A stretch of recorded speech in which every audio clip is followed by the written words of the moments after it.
Welcome to Late Boomers, our podcast guide to creating your next exciting chapter in life.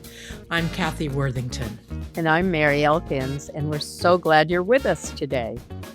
Today's topic is something that affects almost everyone, especially in terms of uncertainty, change, and transition. How to cultivate more joy, energy, and purpose while managing anxiety and self-doubt. So many people reach midlife and beyond thinking life should be easier by now, yet they often find themselves dealing with new challenges like retirement decisions or caregiving, health concerns, relationship changes or new relationships, or simply wondering what's next for me. And sometimes all of that creates anxiety, stress, or a feeling of being disconnected from ourselves. We may know what everyone else wants from us, but we're not always sure what we want. That's so true.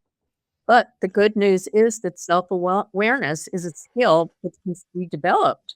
Learning to listen to ourselves, trust our intuition, and reconnect with what energizes us can dramatically improve our well-being. Our guest today helps people do exactly that. She believes that the answers we seek are often already within us if we're willing to slow down and listen. Joining us today is psychotherapist, speaker, and author Elke Scholz.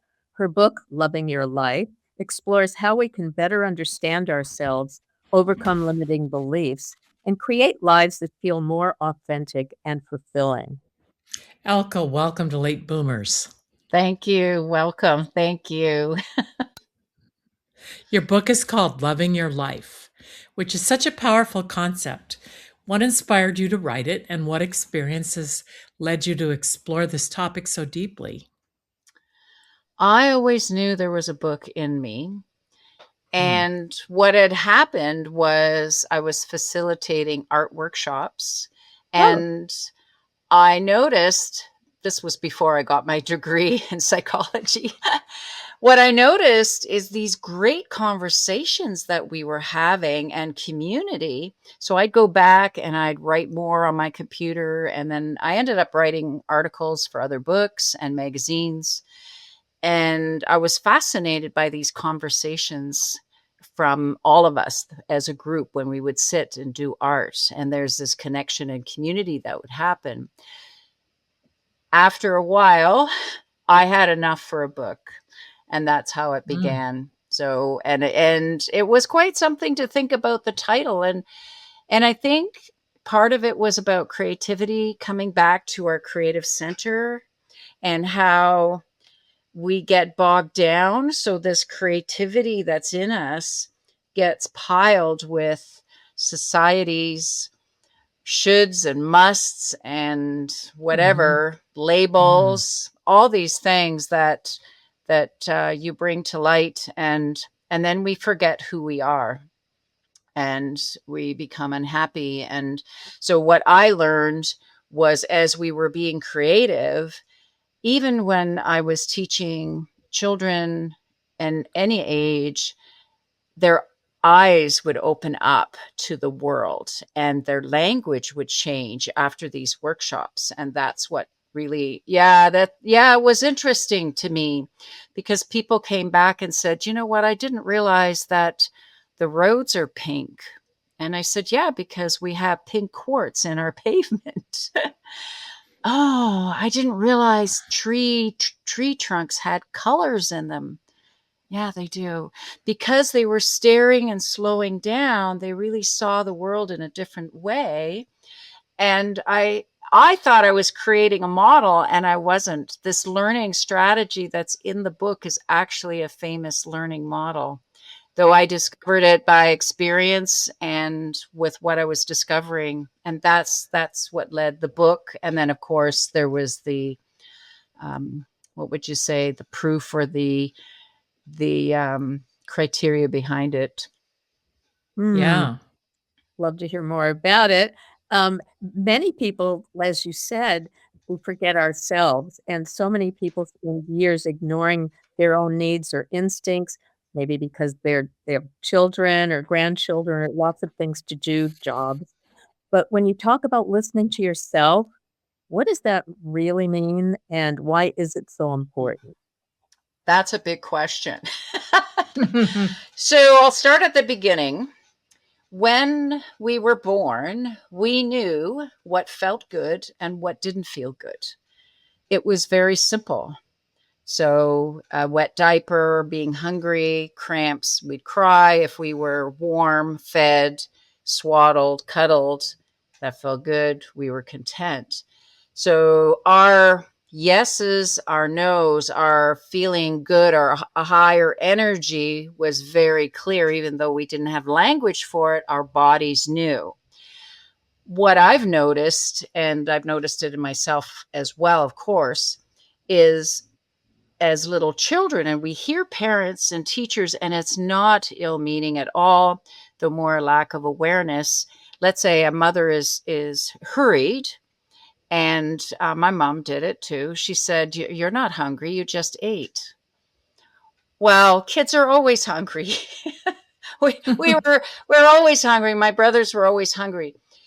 And it was just we were growing. However, what happens as a little one, when you hear those messages, you go, well, I felt hungry, though this large person in front of me says I'm not, then that's when this doubt starts creating.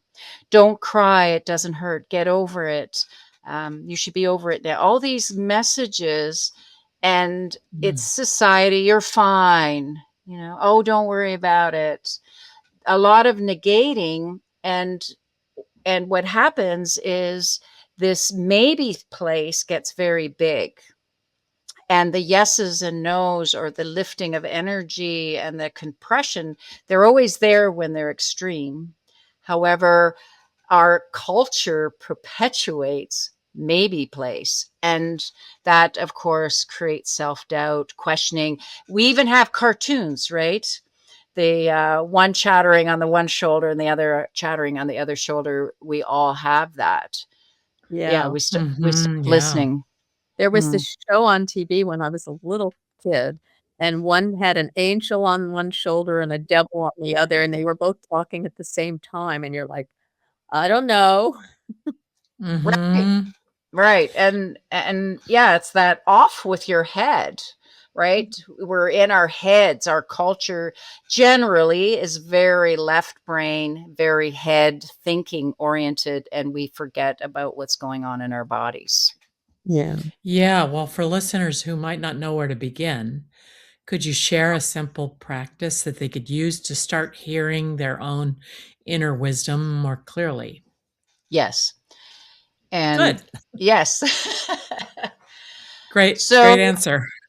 a simple exercise, and start simple, is, and it doesn't take extra time. So that's the beauty of this, that you can do it anytime, anywhere. It's awareness. So even as you're listening to this podcast, think about how your energy lifts and how it drops. Because it happens all day long. Our energy lifts and it drops. Mhm. So, going outside, perhaps it's a perfect spring day. And right now, we just had a finish flush of lilacs, and it was just incredible. So, noticing, or maybe you hate lilacs, I don't know. Notice Notice, Mhm. what happens when you drive in, whether it's traffic. Notice if, and it doesn't, there's no judgment. There's no judgment. So laughter and chaotic children playing could lift your energy, or it can suppress it. There's no judgment. It's just a noticing. And that's the first exercise, because the more you practice, that gets stronger. And what you'll start noticing is, someone's invited you for lunch, and you think, oh, I should say yes, yet your body collapses a bit. Yeah. Oh, And it doesn't mean that lunch is bad. It could be the timing. It could be maybe that person. It could, who knows? It's just important to listen to your body. And the invitation is, it's not about my formula. It's what your body, you've been in your body 24/7. Mhm. And your body doesn't lie. And the more you practice, and you can throw some examples out or questions, I'm happy to answer. Yeah. Hmm. Well, you talking about the authenticity of listening to your body. You often talk about following your passion and living authentically. So, just a little bit of a question about that. Is following your passion the same thing as following your heart? And how can you tell the difference between what truly fulfills us and what we think should fulfill us? Because I know Energy. we're all filled with shoulds. Yeah. And must. Anytime you think, oh, I should really do this, that is a little signal for you. Anything that says, oh, I must or I have to, and it doesn't mean that you don't. It just means to pay attention to it. Because sometimes we do things, and many times we do things because we want to be that good daughter or we want to be that good neighbor, and yet we feel depleted later. That so it's about energy. And I know you asked the question about your heart and passion. Once we strengthen the lift and as we fill our energy, we naturally, humanly natural, want to more of it. So paying attention, we can edit some things. And that's why I say start small, even when you go to your closet. And I do that in the mornings just for fun. What do I feel like wearing today? What's my favorite color? It just do it. That's it. And not have a judgment around it, because what happens is then you're going to get little messages in your heart and your body that says, why don't we go to this store today first instead of last? And then Mm, you go and you've met somebody you've been trying to get a hold of. And that's happened to me so many times. Or serendipity. what's that? Mhm. Yes. Oh, and we're so connected. So that keeps growing. And so when we do this and we follow our energy, that's going to answer these questions about passion and purpose and vitality. And that would be more tuning into your intuition. 100%. So if it says go there instead of there, you don't need to go over there. Listen, right? Yeah. Sometimes we can't listen. Well, many of our listeners also struggle with anxiety, especially during periods of change. So, how can reconnecting with ourselves help reduce anxiety and create more emotional resilience? Good question. um,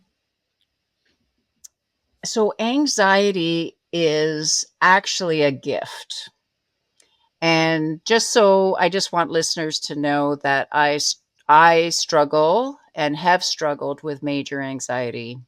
It's when we're highly sensitive, we're prone to anxiety. Anxiety and depression go together. Not fun. It's horrible, actually.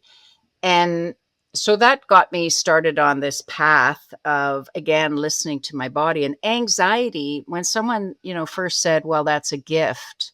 And I'm just, you want to put your head through the wall or put their head through the wall. Not that I'm violent, but that's what it feels like. So, um, so how is it a gift? So anxiety is anticipatory, Mm, where worry Mhm. is negative meditation, right? Worrying and concern, and fear is real. Okay, if you're being chased by a bear or a skunk, I live in the country, so these things happen. That's real. You got to run. Anticipatory, which is anxiety, is tapping us on the shoulder and saying, "Hey, pay attention. There might be a skunk in your path, but you don't have to be afraid. You just need to be aware." And what I noticed, anxiety comes from 11 different places. Now, that may sound overwhelming. It's not. In the book, I list the 11 places and I have a checklist. And when you look at these, you just go, oh, yeah, I can change that, or I can do this, or, oh, that's where it's coming from. Or sometimes it's just real, waiting for medical results or having an exam or moving. I think you meant changes that's reality. So that is natural. It will pass. So there's nothing wrong with you if you have anxiety and some sleepless nights over what's on your plate. Give us one example of that, if you would. Sure. I had a client that came in, and she came in and she was telling me about her separation, and they were still in the house. Her partner was still in the house. She was trying to secure a mortgage with her one of her relatives. She was in between jobs, and she had still children living at home. And she Wow. was describing this situation, and she said, I've got so much anxiety. I'm not sleeping. I'm not thinking right.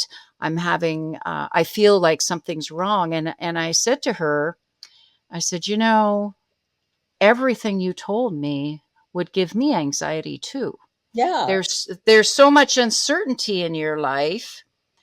And so what happened though is I normalized it for her. She actually physically went like this, rolled up her sleeves. She actually did it. She goes, I know what I have to do. And that was it. She got into action mode, and she went to it. So having anxiety, we need to unpack it. Is it physical? I can give a physical example. So we sweat through the night, and when our bodies are dehydrated, the brain gives the body a signal of dehydration. And that looks like anxiety. A lot of my clients, I say, if you wake up with anxiety, I have my night table is a anxiety warrior station. Oh, A little good bit idea. of water. Yeah. It's fun. I've got a few things there. So a little bit of water, if that's what's happening, that your body's dehydrated and you have anxiety when you wake up, that little bit of water, when I mean a little bit, I mean like a quarter cup or something. You drink that within 5-10 minutes, that anxiety has extremely lowered or gone away. So Wow. it could be physical. And I do talk about some other physical things that can give us anxiety. I was thinking of asking you about paying attention to the body's signals, and you've given us some real life example of how the body does communicate these signals and this hmm information. So, how do we, first of all, I have to know what's on your anxiety table, which is totally not part of this question, I'd love to know how you recognize those signals, especially if you're anxious all the time or you're not following your intuition and you think there's something wrong all the time and you can't recognize or can't even separate them out. So, tell us about that and about your table. Yeah. Well, yes, combined, which I can answer. When we're in it, and that includes me, even though I teach it and talk about it, when we're in anxiety, we're dysregulated. And what that means is we're not thinking, we're not rational, we're not able to put, concrete sentences together. We don't know what we need in that moment. All we know is that we're anxious. However, here's the caveat: we do have enough wherewithal to look at a resource list or that chart that I spoke about. So we have enough. And the checklist, I go through the checklist. Is it physical? Did I eat something? Is something on my mind? What's going on? Am I overwhelmed? What am I having a response to? So the invitation is, so believe me, I still have anxiety. When I have anxiety, instead of trying to make it go away, instead of trying to distract it, I bring it in. So I say, okay, what are you trying to tell me? And then I go through the checklist, or I'm just quiet because I have gone through the checklist. I'm just quiet and say, okay, what is it that I need to know right now? And some of it may mean that I need to call somebody, or maybe it's I've got to check my bank account, or maybe I've got to check the credit cards and make sure things are done, or maybe it's something in the garden that needs attending because I have deer that love to eat my garden. And so we want to bring it in because that's where it's a gift. It's trying to tell us something. It's tapping us on the shoulder and go, hey, pay attention. Oh, right. Very important. Well, self-doubt and imposter syndrome affect everybody, people of every age. So what are some practical tools or self-care practices you recommend when those feelings begin to creep in? Taking a deep breath, being aware of the self doubt, and what are the beliefs that this is coming from.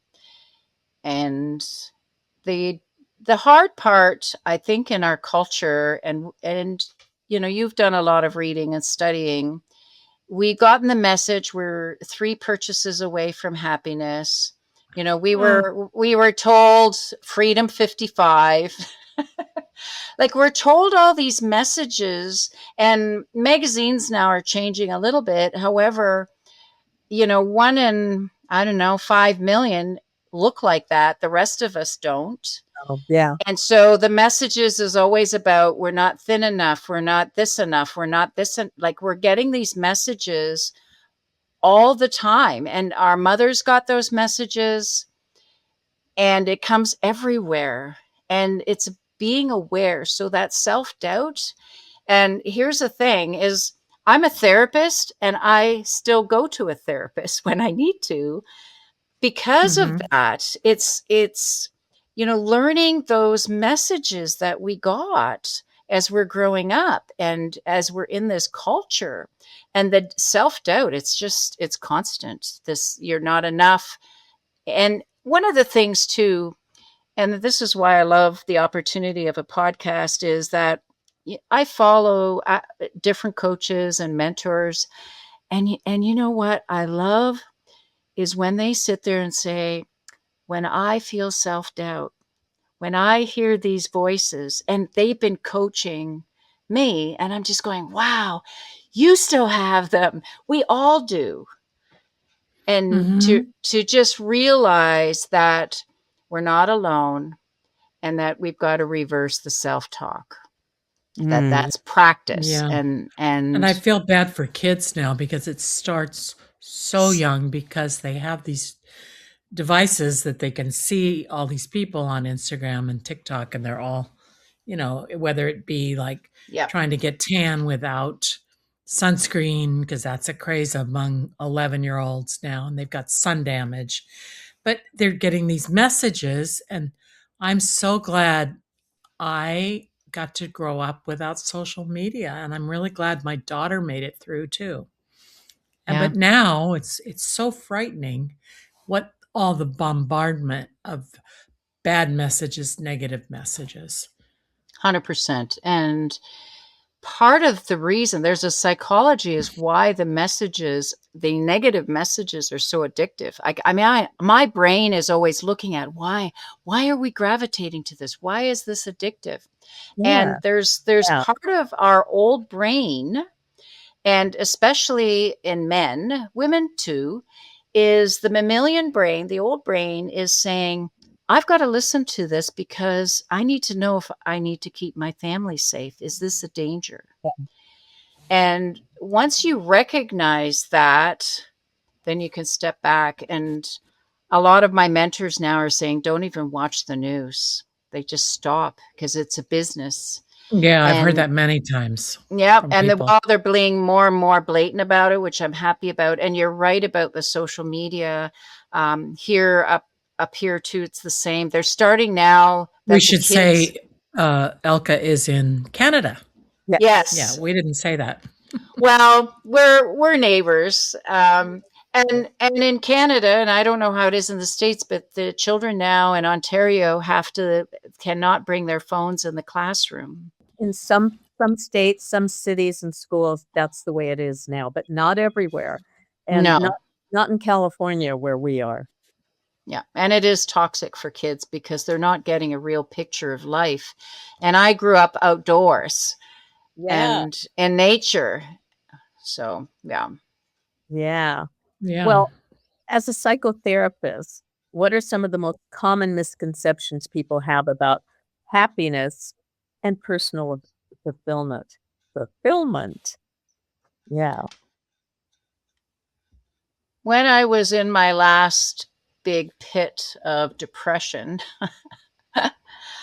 and I had a really hard time getting out, I promised myself that I would maintain a daily practice.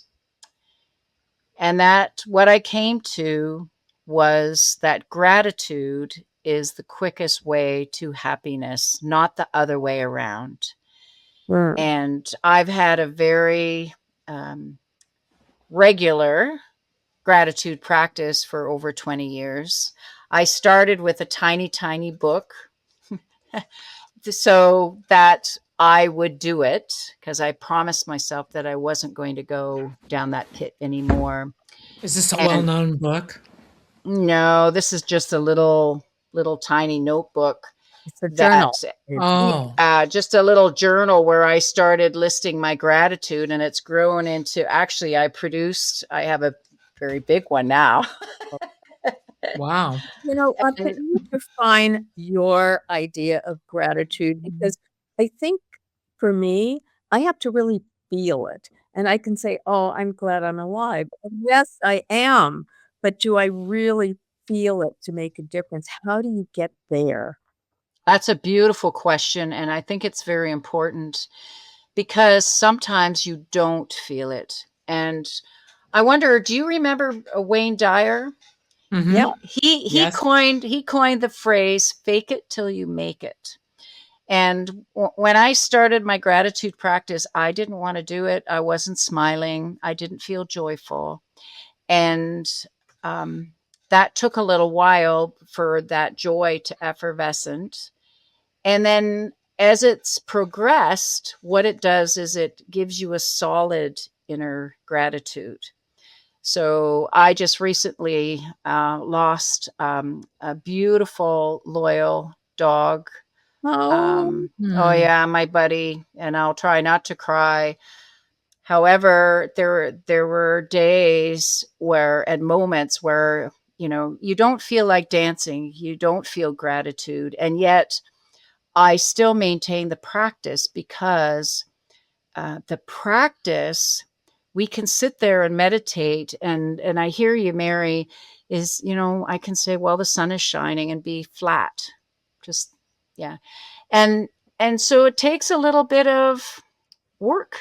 It's practice. It's like exercise, and it's going through different things that I am grateful for, whether it's the hugs, the memories. I have food in my fridge, and sitting with that. um like right now everything's really good, my family's healthy. I mean, I'm healthy, it's amazing, right? And so I do think about that, and it's almost like we are revving the engine, we work up to it. Does that make sense? yeah. Yes. And So help. I don't wake up going, yay, it's a great day. uh, Yeah, you work sometimes on it. yeah, sometimes I just go, I just want to roll over and I don't want to get out of bed and face anything. And yet I will get out of bed and I start with the meditation and then the gratitude practice 100%. And what's so interesting is when I'm done, and I said, once I've done my gratitude practice, then I'm in a different space. I put out my intentions for the day. Oh, And then I go right into moving meditation. So, like yoga stretches and the 21 Tibetan rites. And by the time I'm done, then I'm entering the day in a pretty good space, mm, if What that a helps. devoted, yeah, and but to be able to stick to that is the hard part when you're depressed. If you're yeah. depressed, you have Yeah. I What happened was I would practice, I would meditate, feel good, I'd stop practicing. Mhm. I Mhm. would, get into a depressive state or not a great state, and then I would practice again. And this one time I really landed hard into a depression, and it was a battle getting out. And I made Mhm. that promise. So the pain of that, I'm not giving up my practice. Yeah. Mhm. I You finally learned it. Doing it over and dropping it and then starting again, you finally learned you gotta keep going. Well, I didn't want the pain anymore. And that pain, Mhm. it's interesting now that it's become a habit. And I started out small. So that's why I want to say that to listeners is, the first journal was very tiny and my gratitude was very repetitive. I woke up, I can walk, I can see, I'm in a warm house, a comfy bed. It was pretty much, I don't want to say boring, but it was kind of Well, flat for a while. And then you train your brain, like your brain looks and goes, oh, look at that, I can put that in my gratitude. Oh, the kids said mhm, something funny, or that was a really good meal, I'm going to put that in my gratitude. And so your brain starts looking for things, and it ripples through the day. Mm. mhm. Well, every successful person faces challenges. So can you share a setback or a difficult period in your own life a little bit more? You did it a little bit, and what it taught you about growth and resilience. You shared about the journaling, the gratitude journal. Is there something else you could mention? Well, probably the anxiety, I think. And Mhm, I had a few friends in my life. You'd ask them how are you today, and they go awesome, and you'd go, and they meant it, and I'd be very envious. And mm, I remembered that there was one day I was driving and I had a van and a little bit of money and a home and two healthy kids. And I was so sad. And I went, Elke, what is wrong with you? And that was a real pivotal point, one of them. And I just went, you know what? There's millions of people that would just go, hey, you don't want this life? I'll take it. You can have mine. Yeah. And that really mhm, started that journey. And I've had different hardships of whether it's bankruptcy, or the reason I went back to school was my life. I just went, I don't want to struggle like this anymore.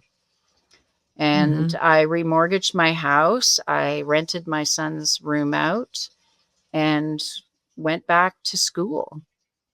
That And takes a lot that's of when you courage. become a psychotherapist? That was Yeah. later? Yeah, Yeah. great. Yep. Actually, I was about to ask you if there was a turning point in your life when you realized that you needed to change and trust yourself more fully. Can you elaborate on that? And maybe another. And it's interesting because after my daughter was born, I took this creativity workshop, and I thought it was an art workshop, and it wasn't. It was an expressive arts workshop. It was very deep work, and I quite enjoyed it. And then it was a little bit later, a few years later, when I just went, you know what? You've got to make some serious changes in your life. So I went back to that college and I had to get a BA waiver so I could take the full postgraduate program. And that's where I learned about the body. That's where I learned about inner wisdom. And my teacher, I do talk about him, Ed Hagedorn, wherever you are, he said, play with it.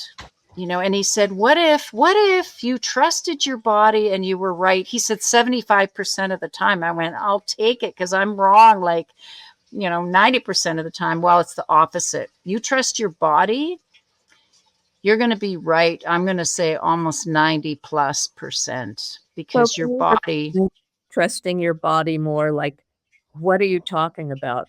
Your brain, your hands, your heart, your it's self. that, yeah, it's a feeling. It's that energy, that pulse that says, I want to wear turquoise today, or I want to, I'm just going to eat sweets, or I'm, I'm going to um, plant, 1,000 tulips. I don't know. It's that part of us that it's like an impulse.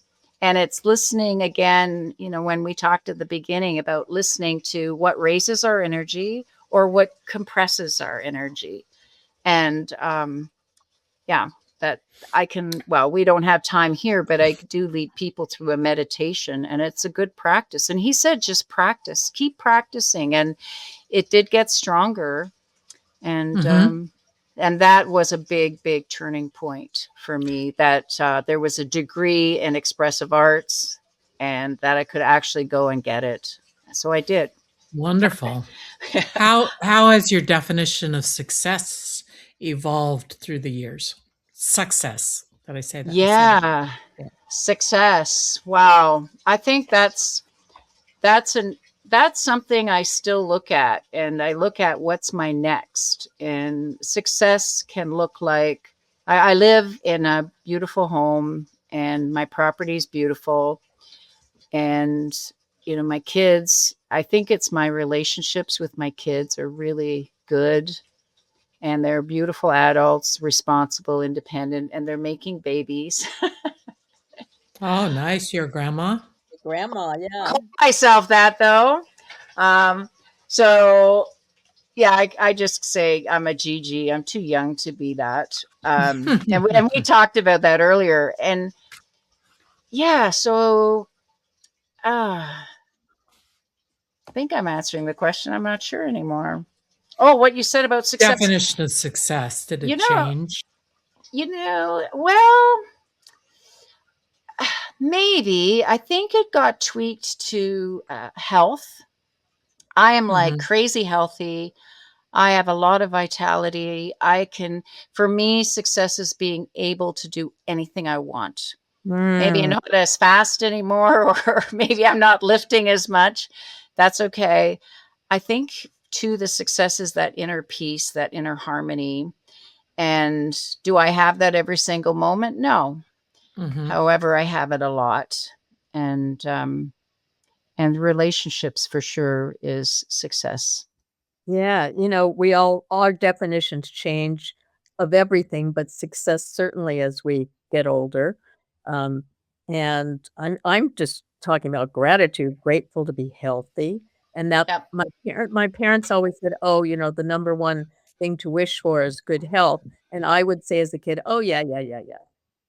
But Mm. now it's, "Yeah, yeah, yeah." Anyway, if you could go back and talk to your younger self, just as you were beginning your career, what advice would you give? Stop worrying. It's interesting because I remember, well, it was probably about 20, 25 years ago. And I do a lot of walking and hiking, and I'm in nature a lot. And I got the idea that I was always okay. I always seemed to have enough. And I thought, why have I been worrying for years when it's always okay? And, our culture, our society, the world right now is very chaotic. And sometimes I get these kind of waves, and then I went, you know what? You're going to be fine. You'll figure it out, just like you always have. And that would be my advice, is just don't worry. You don't need to Mhm. worry. Well, you'll figure it out. You'll figure it out. Yeah. Well, many of our listeners are entering a new chapter and wondering what life gives life meaning. So, what would you say to someone who feels a little stuck or uncertain about their next step? I would say, how are you going to trust your body? Because your Mm, body is going to tell you. And that's with everything we've talked about today. Relationships, money decisions, what you're going to wear, what you're going to eat. Trust your body. So if there's a way of strengthening that, your next will be pretty fantastic. mm, Love it. I like that, yeah. Okay, what are some of your favorite words or phrases that guide your life and work? And perhaps you can give us a phrase or 2 to use. My favorite words are curiosity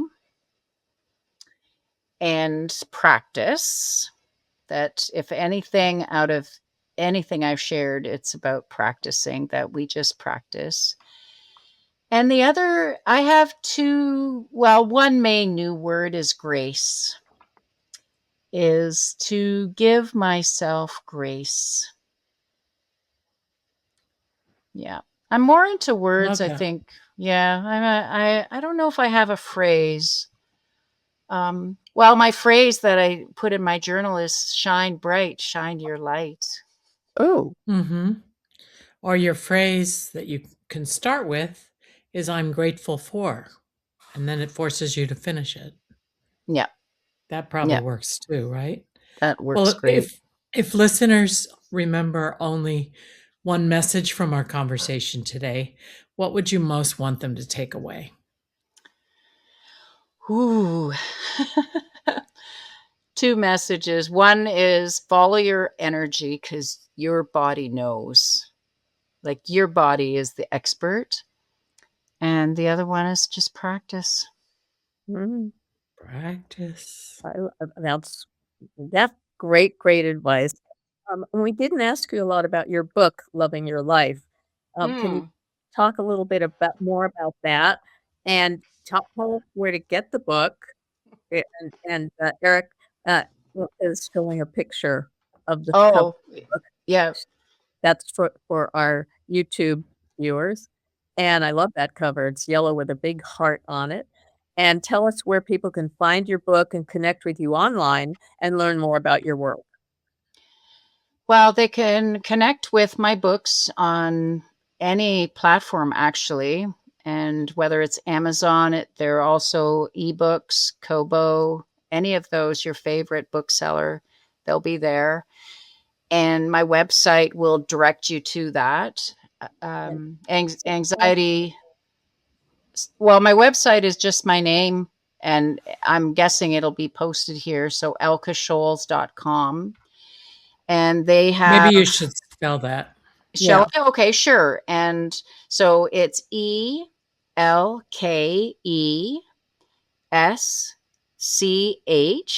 ELKESCHOL. I'm going to say Z or dot, that. yeah, dot com. And Mm-hmm. when you go to my website, there's a free, Mary, you got it already, the calming techniques that are proven that will calm your system within minutes. And there's other resources as well on the website that are free. So that's probably the easiest way. And there's other books on there as well. And then tell us Great. a little bit more about your book. Just a few words Which about it. one? The Loving Your Life? Yes. Yes. That is a flagship book, and it's illustrated, and it has over 40 exercises. And they're all exercise. One thing is, I'm very practical. So I'm not going to ask you to buy all fancy things. So you can do these exercises with things you have at home. And they're layered exercises to go as deep as you want to. And it's coming back to yourself. And it's all done in progression of this learning model. So slowing down, breathing, and coming into this awareness and then learning. The other piece of that is the way I presented the book is like a smorgasbord. So it has pull quotes, it's got illustrations, poetry. It also has like the meat and potatoes. So it's a book that you can go into and go, I want to do more about listening. So you can go through that. Or, oh, I want an exercise on movement or my body. Mm-hmm. So you can pick and choose. Like I said, sometimes we want dessert, sometimes we want everything. Just depends how hungry you are, and we're not all the same. So it's not a cookie cutter approach. It's an approach that Mm-hmm. really invites the reader to explore themselves again, to watch that energy for themselves, what's right for them. Excellent. Thank you for sharing your wisdom and insights with us today. Yeah, this has Well, been such an inspiring conversation. Thank you. And I think many of our listeners will come away with practical tools and a renewed sense of possibility. And thanks to all of our listeners for joining us on Late Boomers. And if you enjoyed today's episode, please subscribe, leave us a review, and share your podcast with friends and family. And we'd love to help others discover our show, so please do that. And you can also visit our website and social media channels for upcoming episodes, resources, and more conversations designed to help you thrive in your next chapter. Yes. Thank you. And so until next time, remember that it's never too late to create a life you truly love. We'll see you next time on Late Boomers.